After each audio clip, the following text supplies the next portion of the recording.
5వ అధ్యాయము 15వ వచనాన్ని ధ్యానం చేసుకుందాము. 15, 16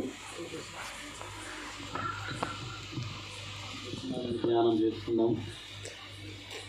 పేజీ నంబర్ 176, పరిశుద్ధ గ్రంథం నుంచి కొత్త నిబంధన గ్రంథం, ఎఫెసీయులకు రాసినటువంటి పత్రిక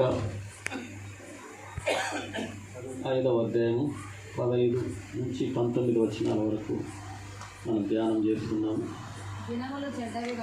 దినములు చెడ్డవి గనుక మీరు సమయమును పోనీయక సద్వినియోగం చేసుకొనుచు అజ్ఞానుల వలె కాక జ్ఞానుల వలె నడుచుకొనుట జాగ్రత్తగా చూసుకొనుడి.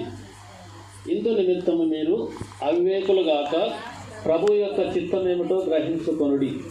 మరియు మద్యముతో మత్తులై ఉండకుడి, దానిలో దుర్వ్యాపారము గలదు. అయితే ఆత్మపూర్ణులై ఉండుడి.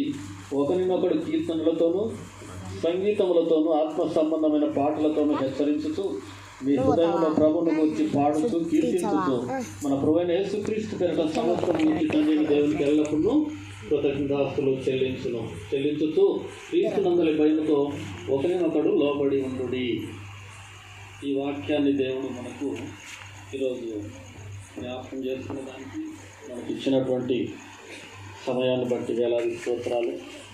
ఇక్కడ ఇది దాదాపు అంటే ఈ బైబిల్ గ్రంథము ముద్రించబడి 1993వ సంవత్సరంలో ముద్రించబడింది ఈ బైబిల్ గ్రంథం.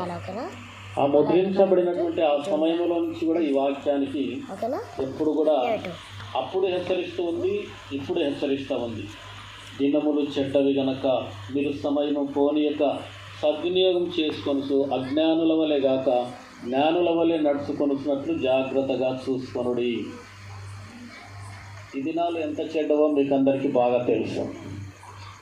ఈ దినాలలో మనం ఆలోచన చేసినట్లయితే మరి స్త్రీలు, యవన బిడ్డలు బయటికి వెళితే వారు క్షేమంగా ఇంటికి తిరిగి వస్తారా లేదా అని మనకు ఆందోళన ఉంది. ఏం జరుగుతుందో కూడా మనకు అర్థం కాదు. కాలేజీకి వెళ్ళిన పిల్లలు క్షేమంగా ఇంటికి వస్తారని కూడా మనకు నమ్మకం లేదు. ఎందుకంటే అంత భయంకరమైనటువంటి రోజులు.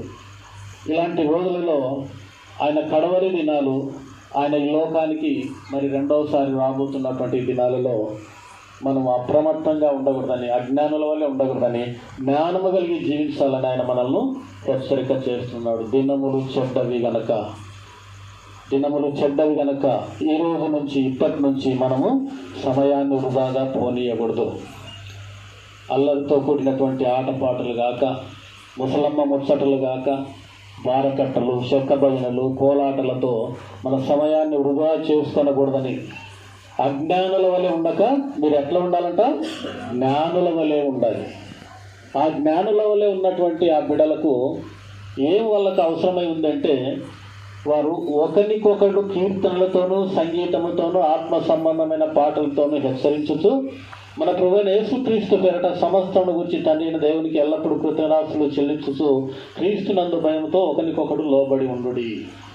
ఈ అజ్ఞాన కాలంలో, ఈ దేవుని రెండవ రాకడి సమయంలో మనం సమయాన్ని వృధాగా పోనిస్తే మనం కొంత జీవితాన్ని మనము కోల్పోతాం. ఎందుకంటే ఏ సమయానికి ఏం జరుగుతుందో, ఏ సమయానికి ఏ విధమైనటువంటి ఉపద్రవంలో మనం చిక్కుకుంటామో కూడా మనకు తెలియదు. అందుకే బైబిల్ గ్రంథం ఏం చెప్తుంది? దినములు చెడ్డవి గనక సమయమును పోనీయక. సమయాన్ని వృధాగా మనము ఎప్పుడు కూడా పోనీయకూడదు. నీకు సమయం ఉంటే ప్రార్థన చేయి, నీకు సమయం ఉంటే వాక్యం చదువు, నీకు సమయం ఉంటే పాటలతో దేవుణ్ణి స్తుతించు. ఈ రీతిలో నువ్వు ఆయన రాకడ కోసం ఎదురు చూస్తూ ఉండాలా. ఆయన ఎప్పుడు వస్తాడో మనకు తెలియదు. నేను దొంగ వలె వస్తాను అంటున్నాడు. ఆయన రాకడ సమయాన్ని మనం గుర్తెరగము, కానీ ఆయన వచ్చేంత వరకు మనము జ్ఞానుల వలె జీవించాలని వాక్యం మనకు సెలవిస్తుంది.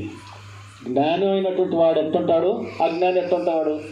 అజ్ఞానం కలిగిన వాడు ఎట్టుంటాడంటే, వచ్చినప్పుడు చూసుకోవచ్చులే, వచ్చినప్పుడు చూద్దాంలే, అప్పుడు మనం దేవుని నమ్ముకునే విశ్వాసంలో ఉంటాం కదా, ఆయన వచ్చేటప్పుడు మనం ఇది ఎత్త పెడదాం, ఆయనకు ఎదురెక్కిపోదాం, బుద్ధి కలిగిన కన్నికలక దీక్షను పట్టుకొని వెళ్ళిపోదామని అజ్ఞానపు మత్తులో వాళ్ళు జీవిస్తూ ఉంటారు.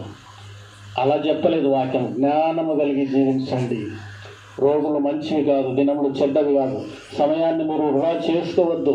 అని చెప్పి వాక్యం మనకు సెలవిస్తుంది. 18వ వచనంలో, మద్యముతో మత్తులై ఉండకుడి, దానిలో దుర్వ్యాపారము గలదు, అయితే ఆత్మపూర్ణులై ఉండుడి.